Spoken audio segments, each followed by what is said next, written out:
하나님 아버지와 주 예수 그리스도로부터 오는 은혜와 평강이 이 자리에 계신 여러분들과 함께 하시기 바랍니다. 이 시간 장마로 인해 큰 곤란을 겪고 있는 유가족들과 또한 수재민들에게 주님의 위로하심과 주님의 도우심이 또한 함께 하기를 바랍니다. 비록 세상이 어지럽고 혼란스러울지라도 우리를 향한 주님의 뜻이 무엇인지 분별하는 신앙이 필요한 때입니다. 예레미야서 29장 11절 말씀을 함께 읽겠습니다. 여호와의 말씀이니라. 너희를 향한 나의 생각을 내가 아나니 평안이요 재앙이 아니니라. 너희에게 미래와 희망을 주는 것이니라. 아멘. 예레미야 선지자가 이스라엘이 가장 어렵고 힘들 때 하나님의 말씀을 전한 말씀이 예레미야 29장 11절 말씀입니다. 지금 혼란하고 또 어려운 그런 어지러운 상황이지만 그럼에도 불구하고 저와 여러분과 이 나라 이 민족을 위한 하나님의 뜻은 분명하다는 것을 기억하시는 저와 여러분 되기를 바랍니다. 오늘 본문은 그러한 어지러운 세상을 살아가는 세상을 향해서 주님이 말씀하시는 내용입니다. 본문을 통하여 주님의 뜻이 무엇인지, 또한 주님은 세상을 향해서 어떤 대답을 하시고 계시는지, 그리고 우리는 어떤 신앙의 대답으로 살아가야 될지 본문을 통해서 살펴보고자 합니다. 첫째로 본문의 말씀을 보면 세상은 좋은 씨로 뿌려진 밭과 같았다라고 말하고 있습니다. 본문 24절의 말씀을 함께 읽겠습니다. 예수께서 그들 앞에 또 비유를 들어 이르시되 천국은 좋은 씨를 제 밭에 뿌린 사람과 같으니. 본문에 나온 좋은 씨라는 것은 하나님의 아들들, 자녀들을 말하는 것인데, 그런데 이 말씀을 오늘 본문에서 좋은 씨라는 것을 다른 것으로 한번 보고 싶습니다. 말씀으로 보고 싶습니다. 또 본문에 씨를 뿌린 사람이 나오는데 씨를 뿌린 사람은 바로 하나님을 의미합니다. 또 본문에 제 밭을 씨를 뿌렸는데 그 제 밭은 어느 곳이냐? 하나님이 창조한 세상이라는 것입니다. 그러므로 오늘 본문의 24절에 이 짧은 말씀 안에는 어떤 말씀이 녹아 있었냐면은 창세기 1장 1절의 말씀이 녹아 있는 것입니다. 창세기 1장 1절에 뭐라고 말하고 있습니까? 태초에 하나님이 천지를 창조하시니라. 태초에, 처음에 아주 아무것도 없던 그 처음에 하나님께서 세상을 창조하셨는데 그 창조한 도구가 뭐냐? 하나님의 말씀이었다는 것이죠. 그래서 창세기 1장 3절에 하나님이 빛을 창조하실 때 뭘 가지고 창조했느냐? 말씀으로 창조하셨다는 것이죠. 빛이 있으라 말씀하시니 그대로 되었던 것입니다. 창세기 1장 6절에 보면은 궁창이 있어 물과 물로 나뉘라 말씀하시니 그대로 되었다고 말하고 있습니다. 창세기 1장 9절에 보면 천하의 물이 한 곳으로 모이고 묻이 드러나라 말씀하시니 그대로 되었다고 말하고 있습니다. 창세기 1장 11절에 땅은 풀과 씨 맺는 채소와 각기 종류대로 씨 가진 열매 맺는 나무를 내라 말씀하시니 어떻게 되었다고요? 그대로 되었다고 말합니다. 하나님이 이 세상을 여섯째 날까지 창조하실 때 말씀하셨고 그 말씀대로 세상이 그대로 창조가 된 것입니다. 하나님이 이 세상을 창조하실 때는 땅의 재료도 하늘의 재료도 어떤 재료도 사용하지 않으셨어요. 근데 세상 사람들은 눈에 보이는 것으로 원인과 결과를 생각합니다.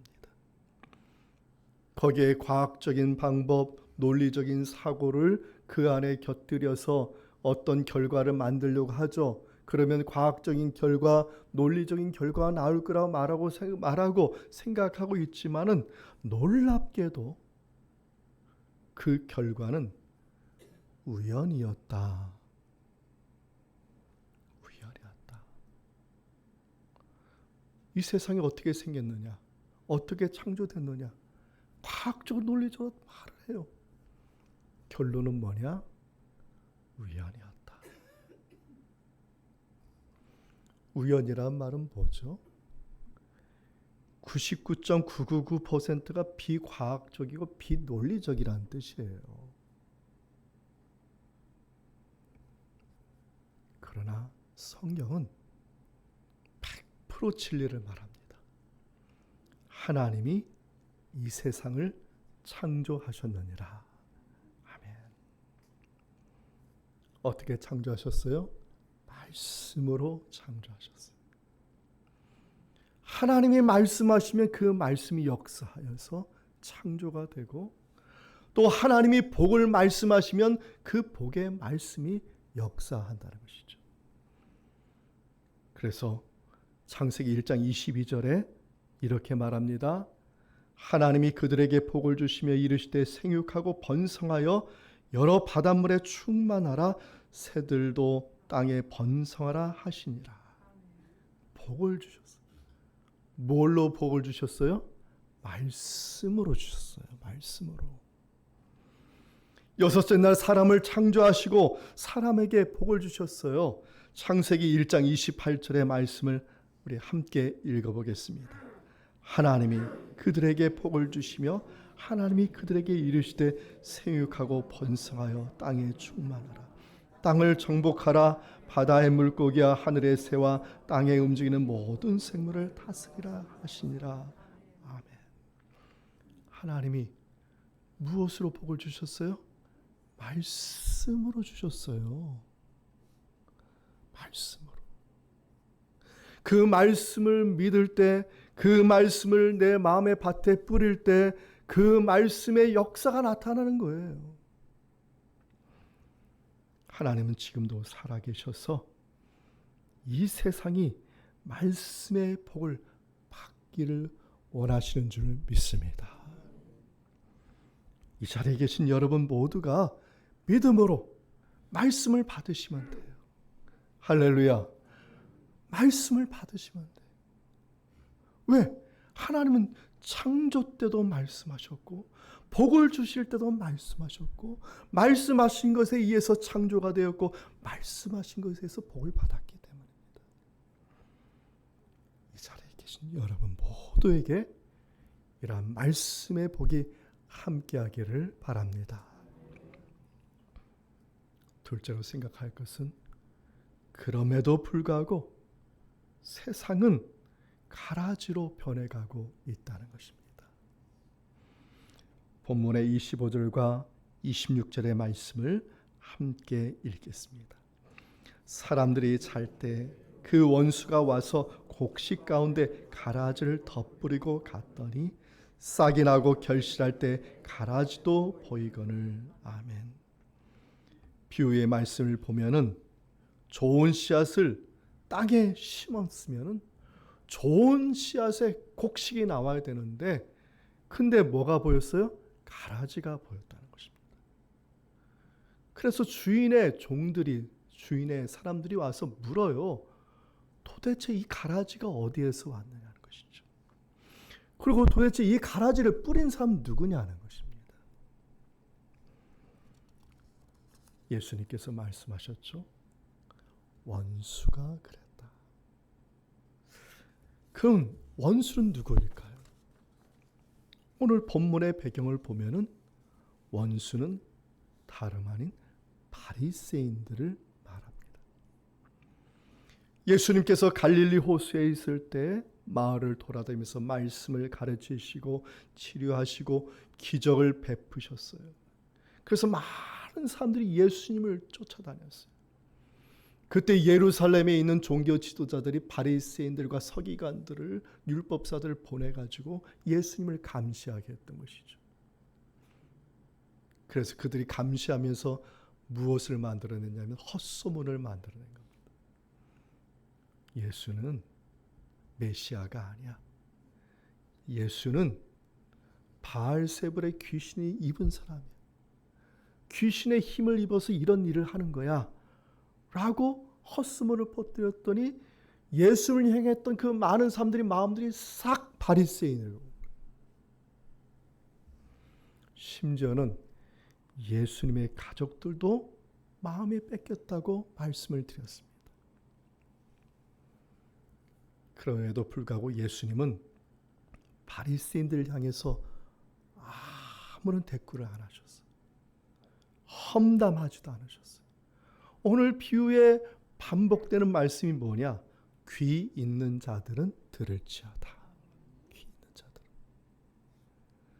사람들이 스스로 믿음을 가지고 결정하여서 예수님께로 돌아오기를 기다리실 뿐이었습니다. 이러한 의미에서 가라지의 의미를 좀 생각해 보아야 되는데요. 본문에 나온 가라지는 원어로 보면은 독보리라고 말합니다. 독보리. 보리는 보리인데 독이 있는 보리입니다. 사람이 이 독보리를 먹으면 설사를 일으키고 구토 증상이 나고 심한 경우에는 목숨까지도 잃게 된다고 합니다. 그래서 사람들이 이것을 악용하는 겁니다. 자기에게 원한이 있는 사람이 있으면은, 옛날 사람들은 많이 농사를 졌잖아요. 그 원한이 있는 사람의 밭에다가 독보리를 뿌리는 거예요. 그런데 이게 그 당시에 중한 죄였어요. 그래서 로마법에도 나왔는데, 로마법에도 남의 밭에 독보리를 뿌리지 마. 그런데 특이한 점이 있습니다. 이 독보리가 원래부터 독을 가진 종자가 아니라는 겁니다. 이 독보리가 독을 갖게 된 이유가 뭐냐면 동물의 먹이가 되지 않기 위해서 네오타이포듐이라는 균을 품게 된 거예요. 그럼 이 균이 독을 만들어서 이 보리를 보호하게 된 것입니다. 그래서 이 보리를 먹은 사람이 탈이 나고 죽게 되는, 그래서 독보리라고 이름이 붙여진 거예요. 처음에는 식용이 가능한 것이었는데, 한마디로 처음에는 좋은 씨앗이었는데, 이 좋은 씨앗이 어떻게 됐어요? 독을 품어서 다른 사람에게, 또 다른 피조물에게 해가 되는 그러한 잡초가 되었다는 겁니다. 마치 하나님께서 아담과 하와에게 말씀을 심고 말씀의 사람이 되게 하여 주셨는데, 죄가 그들 안에 들어와서 독을 품는 죄인이 된 것과 마찬가지가 된 것입니다. 한마디로 말해서 좋은 씨앗이 뭐가 됐어요? 가라지가 된 것입니다. 오늘날 세상의 죄가 관영하다 보니 죄의 독이 이제는 수시로 사회의 문제가 돼요. 이 죄의 독에서 가장 큰 사회 문제거리가 되는 게 뭐냐면은 분노라는 겁니다. 분노. 오늘날 참 이 분노를 참지 못해. 화를 참지 못해. 최근에 있었던 얘기죠. 일부 초등학생들의 이야기지만 초등학생이 자신의 분노를 조절하지 못해서 선생님에게 끔찍스러운 일을 하지 않았습니까? 그 끔찍스러운 일을 할 때 주변의 학생들은 구경하고 있었다는 거 아니에요. 한 반에 25명, 30명의 학생들이 있는데 어느 누구도 담임 선생님을 도와주지 않고 뼈가 분질러지고 온몸이 멍드는 상태까지 됐는데도 불구하고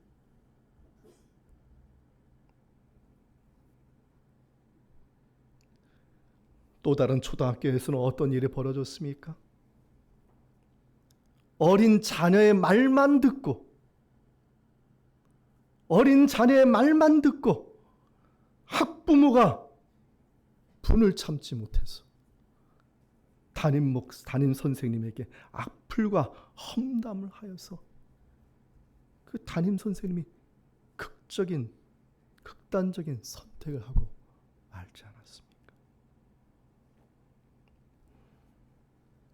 어린이뿐만 그렇습니까? 청소년, 청년들이 때를 지어 다니면서 악한 일을 하는 걸 동영상에 자랑하고 사진을 찍어 자랑하고, 청소년만 그렇습니까? 이 사회가 분노를 참지 못해. 그 분노가 뭐냐? 죄의 독이에요. 죄의 독.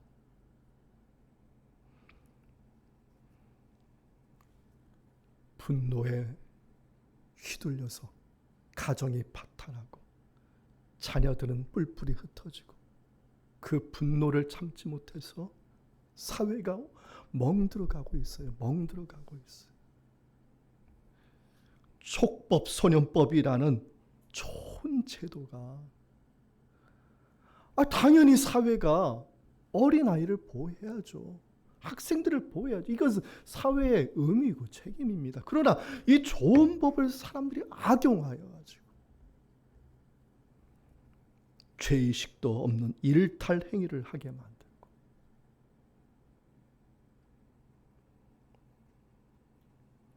이렇게 죄의 독이 점점 이 사회에 지금 관영하고 있는데 우리가 할 수 있는 무엇이 있습니까?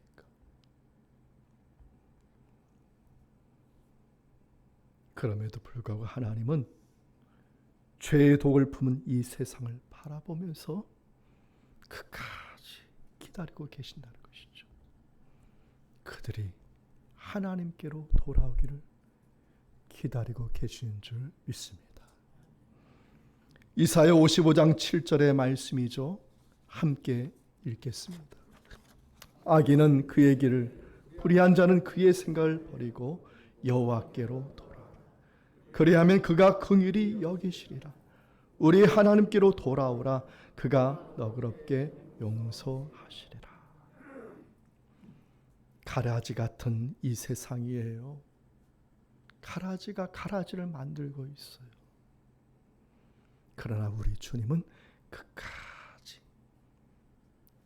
이 세상이 돌아오기를 기다리고 있다는 것.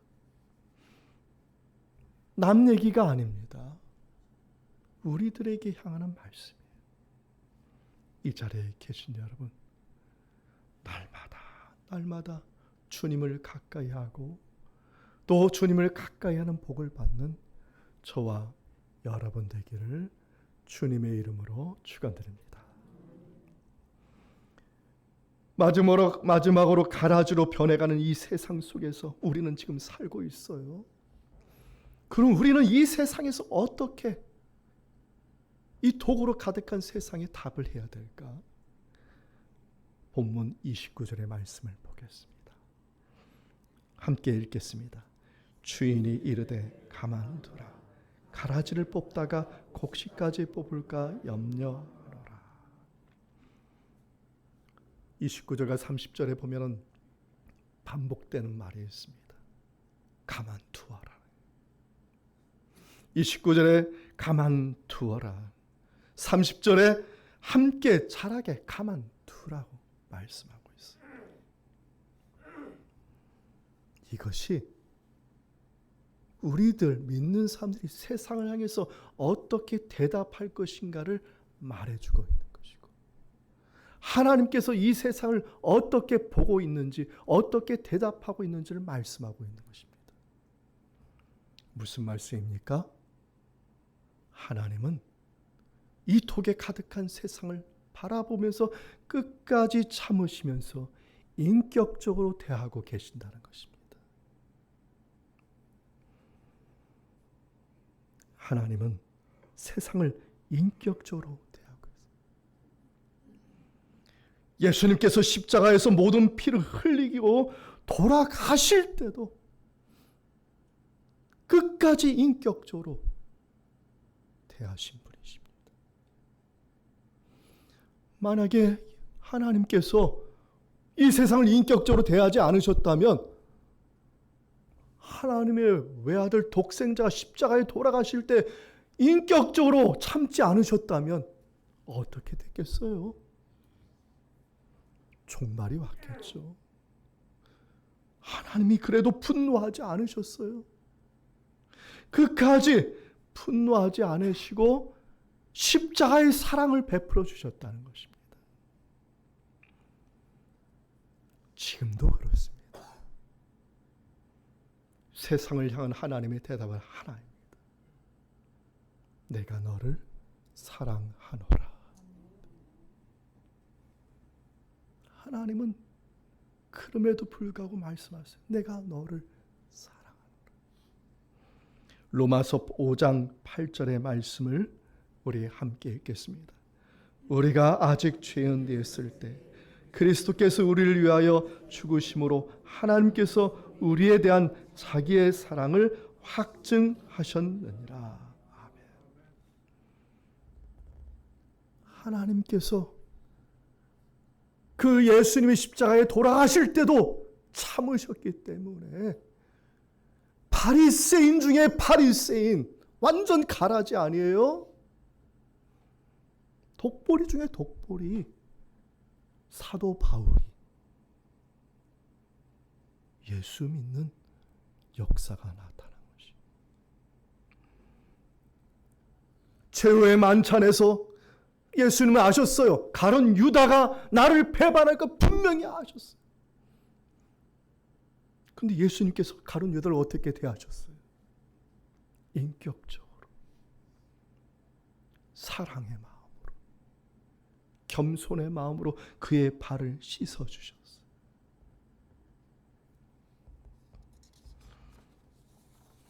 백성들을 억압하여 세금에 세금을 거두고 부를 축적했던 세리장 있죠. 삭개오. 세리가 있으면 세리가 여러 명을 다스리는 장이 있는데 세리장이에요. 유대인들의 완전 원수의 원수. 가라지 중에 가라지, 독보리 중에 독보리. 근데 그가 나무에 올라갔을 때 예수님이 어떻게 하셨어요? 친히 가까이 찾아가 주시고 부드러운 말로, 온유한 말로 그의 이름을 부르셨지 않습니까? 삭개오가 예수 믿는 사람이 되었어요. 무슨 말씀인지 아시죠? 우리들도 마찬가지입니다. 알곡이 따로 있고 가라지가 따로 있는 게 아니에요. 죄를 범한 이 세상 모두가 다 가라지. 우리 내면에는 바리새인이 있고 우리 내면에는 가룟 유다가 있어요. 우리 내면에는 삭개오가 있어요. 근데 우리 같은 가라지 같은 우리가 어떻게 알곡 신자가 되고 알곡 성도가 되고 알곡 자녀가 될 수 있었을까요? 하나님이 우리를 사랑하여 주셔서 예수 그리스도를 믿게 하여 주셨기 때문에, 할렐루야, 예수 그리스도를 믿게 하여 주셨기 때문에 우리가 알곡 자녀가 된 줄 믿습니다. 알곡 자녀로서, 하나님의 자녀로서 우리는 지금 가라지와 함께 살고 있습니다. 좋은 씨앗이라고 나만 중요한 게 아니라 함께 자라고 있는데, 그럼 우리가 이 세상을 향해서 우리도 대답을 해야 될 거 아니에요. 그럼 우리가 이 세상에서 어떻게 대답할까요? 마태복음 11장 29절의 말씀을 우리 함께 읽겠습니다. 나는 마음이 온유하고 겸손하니 나의 멍에를 베고 내게 배우라. 그리하면 마음이 쉼을 얻으리니. 아멘. 오늘 성가대에서 팔복에 관한 찬양을 했어요. 마음이 가난한 자가 복이 있고 애통하는 자가 복이 있고, 마태복음 11장 29절의 말씀과 같이 온유한 자가 복이 있다는 것이죠. 우리가 이 세상에 보여주고 이 세상에 대답할 것이 뭐냐? 주님이 보여주신 걸 그대로 보여주는 거예요. 우리 주님이 이 세상에 온유함으로, 따뜻함으로, 자비함으로, 사랑으로 보여주신 것 같이 우리가 이 세상에 그렇게 대답하는 것입니다. 그렇게 대답할 때 어떤 복을 받습니까? 마태복음 5장 5절의 말씀이에요. 함께 우리 읽겠습니다. 온유한 자는 복이 있나니 그들이 땅을 기업으로 받을 것이며. 애통하는 자, 마음이 가난한 자, 온유한 자가 무슨 복을 받습니까? 하늘의 복을 받는 줄 믿습니다. 눈에 보이지 않아요. 내가 온유함으로 세상에 대답할 때 세상에 만만치 않죠. 뭔가 주는 거 있으면 오는 게 있어야 되죠. 그런데 내가 온유함으로, 내가 그것을 믿음의 씨를 심을 때 하늘의 복이 쌓이고 하늘의 복이 열매가 맺어서 나에게 그러한 복이 임하게 된다는 것입니다.